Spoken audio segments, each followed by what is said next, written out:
time for you to read the instructions and questions, and you will have a chance to check your work. All the recordings will be played once only. The test is in 4 sections. At the end of the test, you will be given 10 minutes to transfer your answers to an answer sheet. Now turn to Section 1. Section 1. You will hear a man asking for information about health services in the place where he is living. First, you have some time to look at questions 1 to 6.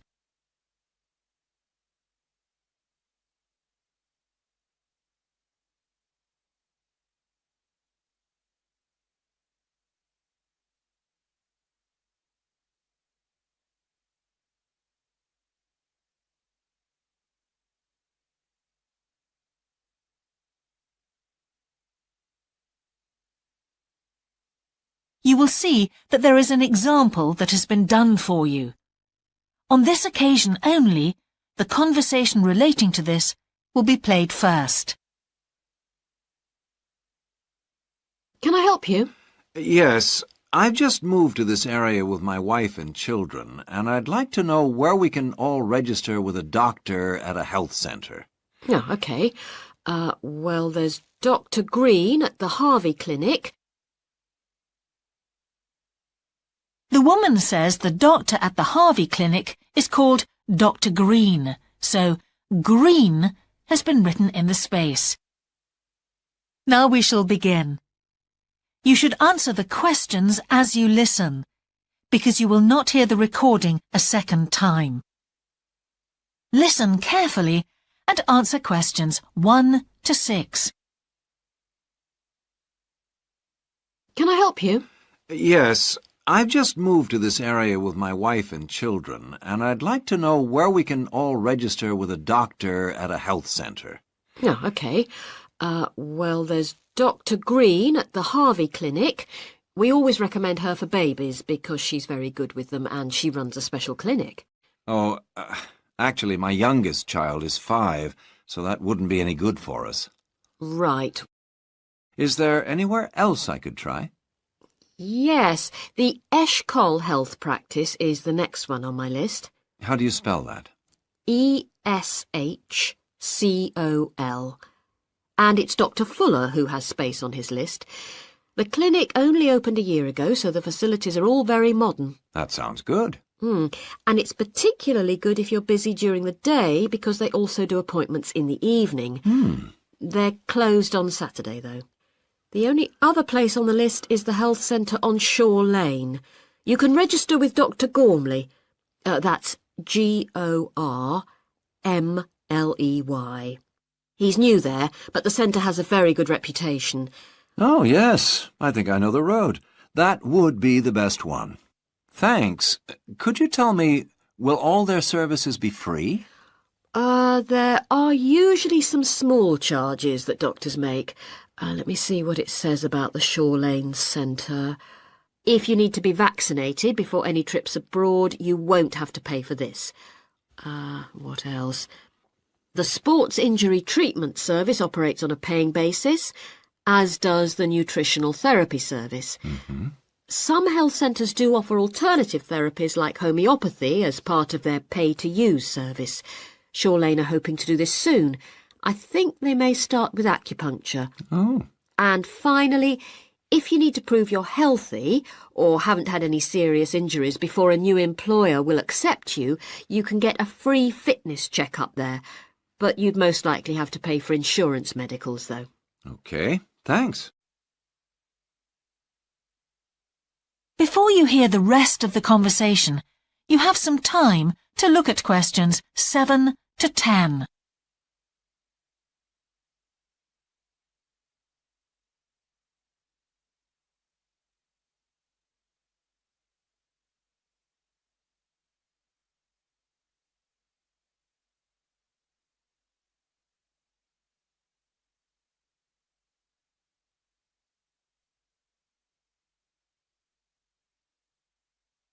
Now listen and answer questions 7 to 10.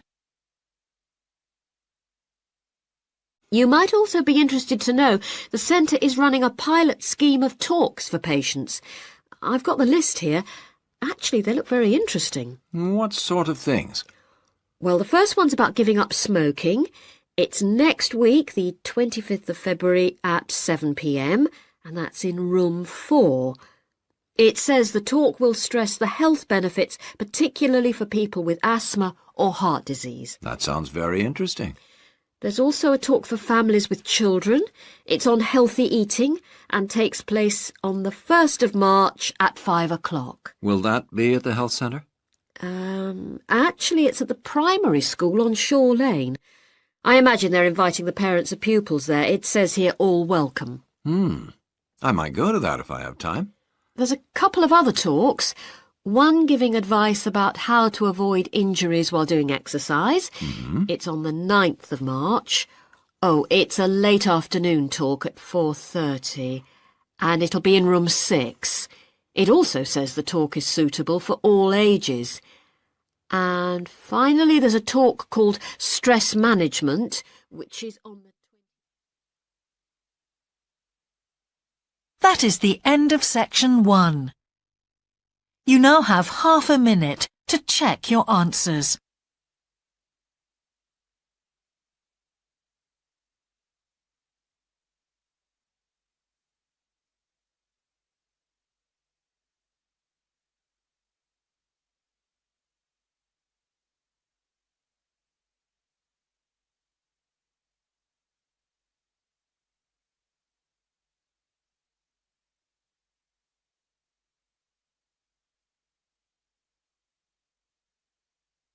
Now turn to section 2. Section 2. You will hear a man who owns a holiday home talking on the phone to a woman who is staying there. First, you have some time to look at questions 11 to 13.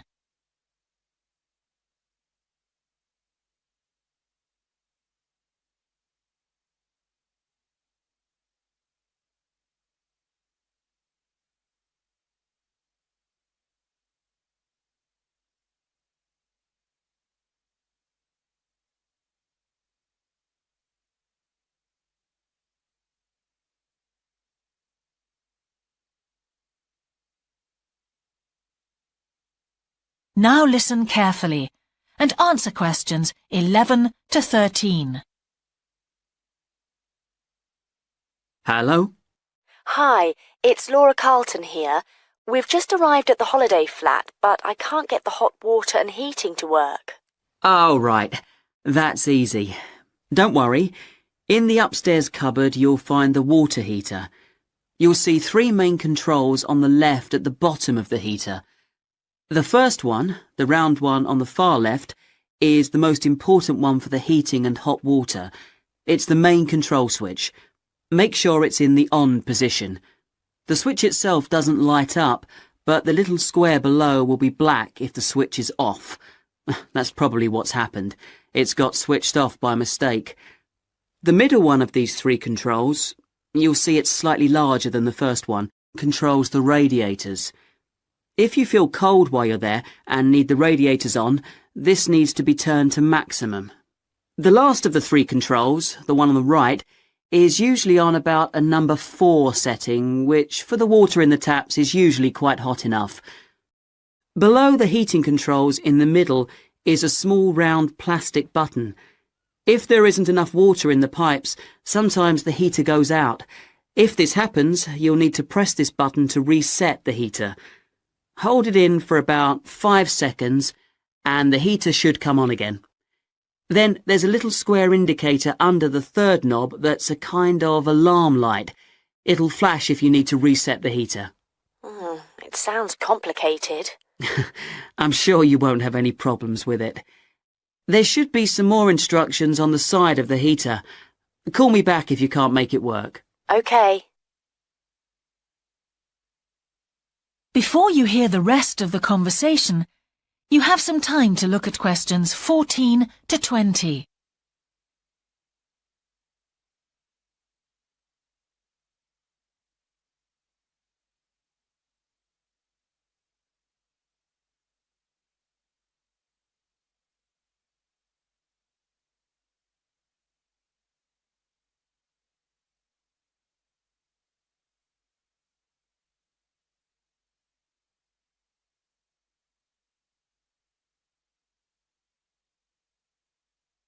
Now listen and answer questions 14 to 20.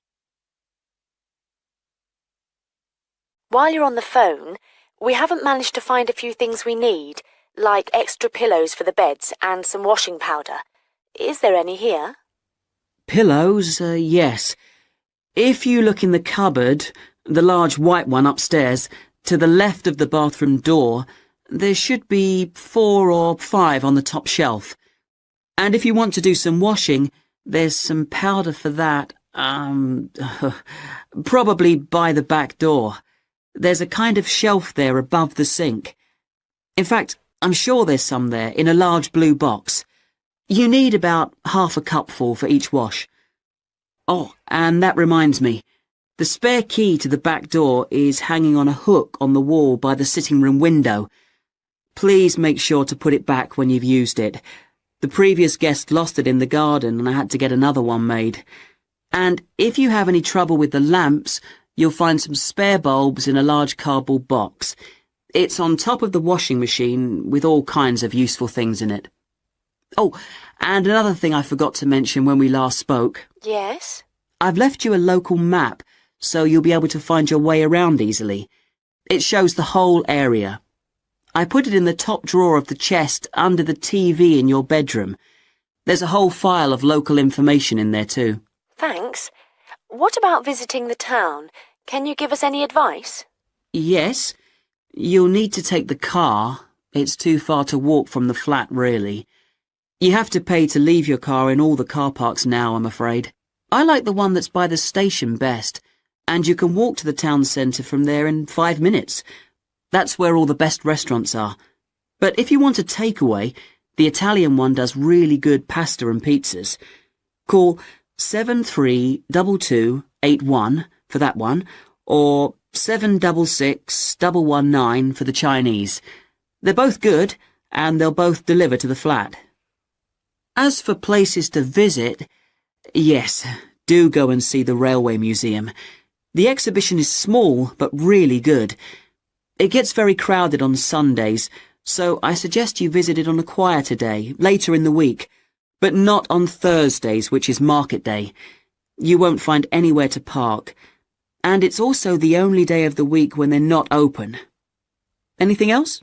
Not for the moment. Thanks. That is the end of section 2. You now have half a minute to check your answers.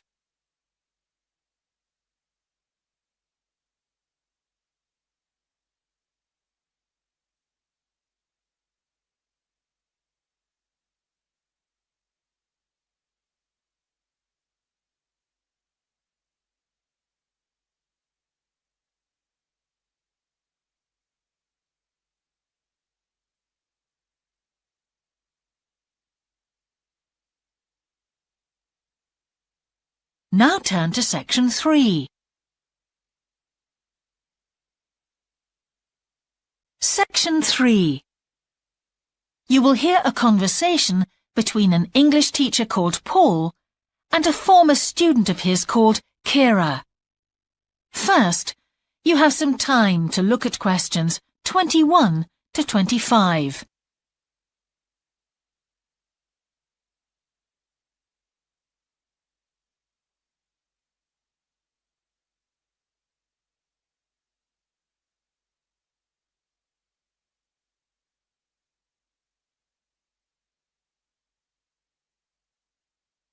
Now listen carefully and answer questions 21 to 25.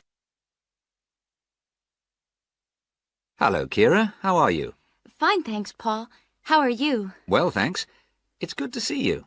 It must be 12 months since you did our course. That's right.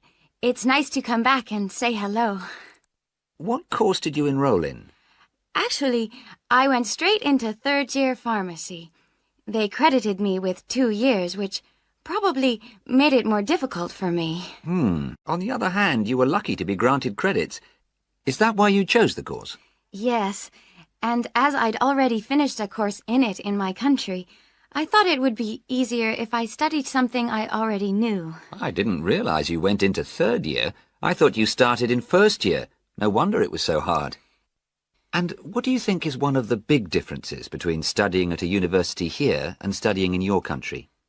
Well, I found it very difficult to write assignments because I wasn't familiar with that aspect of the system here. The main problem is that the lectures expect you to be critical. That made me feel really terrible. I thought, how can I possibly do it? How can I comment on someone else's research when they probably spent 5 years doing it? I think a lot of people who come from overseas countries have similar problems. But after a while, it became easier for me. People expect you to have problems with the process of reading and writing, but in fact, it is more a question of altering your viewpoint towards academic study. How was the content of the lectures? Was it easy for you? I didn't really have many problems understanding lectures. The content was very similar to what I'd studied before. And what about the lecturers themselves? Are they essentially the same as lecturers in your country? Well, actually, no. Here they're much easier to approach. After every lecture, you can go and ask them something you didn't understand, or you can make an appointment and talk to them about anything in the course. Maybe you found them different because you're a more mature student now, whereas when you were studying in your country, you were younger and not so assertive. No, I don't think that's the difference. Most of the students here do it. In my faculty, they all seem to make appointments, usually to talk about something in the course that's worrying them, but sometimes just about something that might really interest them, something they might want to specialize in. The lecturers must set aside certain times every week when they're available for students. That's good to hear. Before you hear the rest of the conversation, you have some time to look at questions 26 to 30.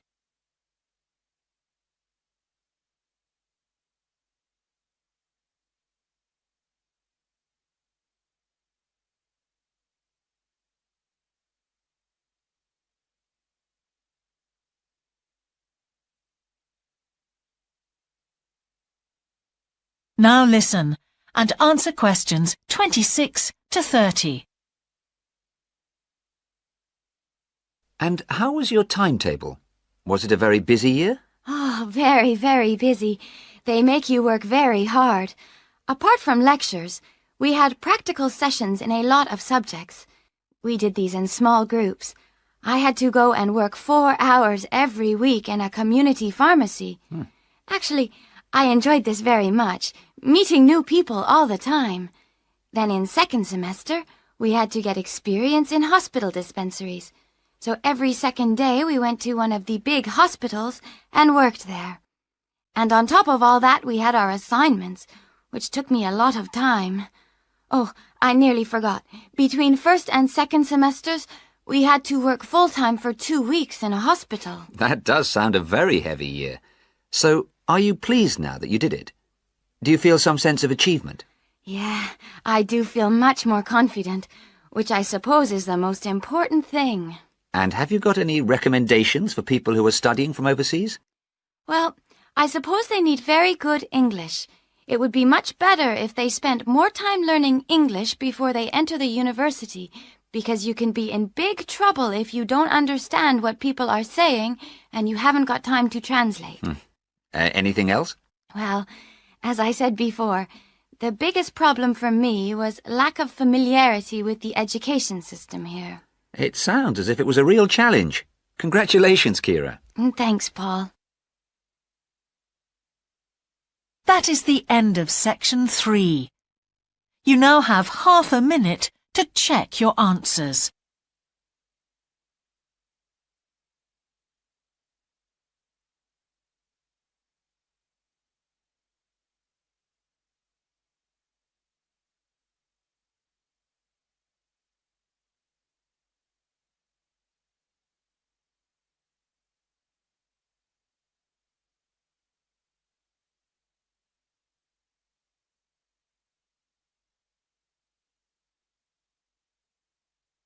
Now turn to section 4. Section 4. You will hear a talk about a project on the wildlife found in city gardens in Britain. First, you have some time to look at questions 31 to 40.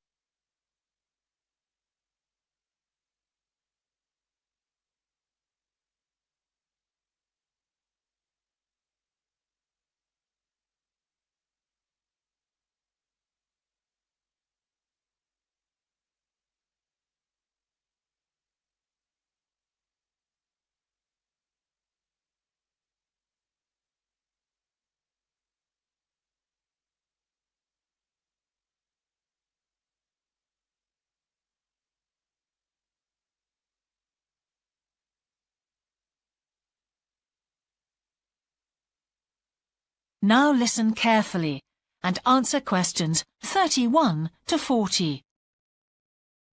Good morning. Today I'd like to present the findings of our Year 2 project on wildlife found in gardens throughout our city. I'll start by saying something about the background to the project, then talk a little bit about our research techniques, and then indicate some of our interim findings. First of all, how did we choose our topic? Well, there are 4 of us in the group, and one day, while we were discussing a possible focus, 2 of the group mentioned that they had seen yet more sparrowhawks, one of Britain's most interesting birds of prey, in their own city centre gardens, and wondered why they were turning up in these gardens in great numbers. We were all very engaged by the idea of why wild animals would choose to inhabit a city garden. Why is it so popular with wildlife when the countryside itself is becoming less so? The first thing we did was to establish what proportion of the urban land is taken up by private gardens. We estimated that it was about 1/5, and this was endorsed by looking at large-scale usage maps in the town land survey office, 24% to be precise. Our own informal discussions with neighbors and friends led us to believe that many garden owners had interesting experiences to relate regarding wild animal sightings. So we decided to survey garden owners from different areas of the city. Just over 100 of them completed a survey once every 2 weeks for 12 months, ticking off species they had seen from a pro forma list, and adding the names of any rarer ones. Meanwhile, we were doing our own observations in selected gardens throughout the city. We deliberately chose smaller ones because they were by far the most typical in the city. The whole point of the project was to look at the norm, not the exception. Alongside this primary research on urban gardens, we were studying a lot of books about the decline of wild animals in the countryside and thinking of possible causes for this. So what did we find? Well, so much that I just won't have time to tell you about here. If you're interested in reading our more comprehensive findings, we've produced detailed graphic representations on the college website, and of course any of the group would be happy to talk to you about them. Just email us. What we've decided to present today is information about just 3 species because we felt these gave a good indication of the processes at work in rural and urban settings as a whole.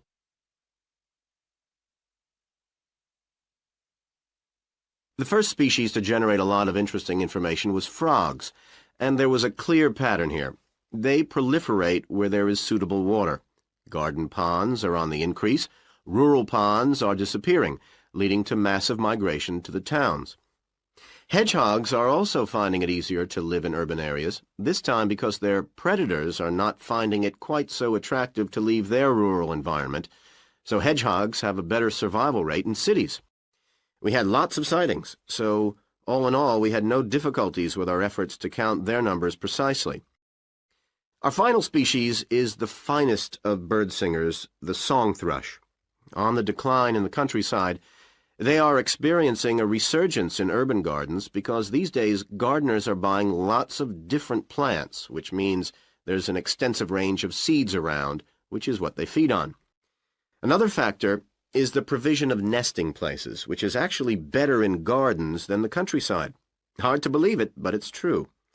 Incidentally, we discovered that a massive new survey on song thrushes is about to be launched, so you should keep an eye open for that. Now, I'd be happy to answer any questions you may have.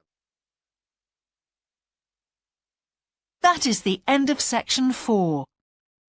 You now have half a minute to check your answers.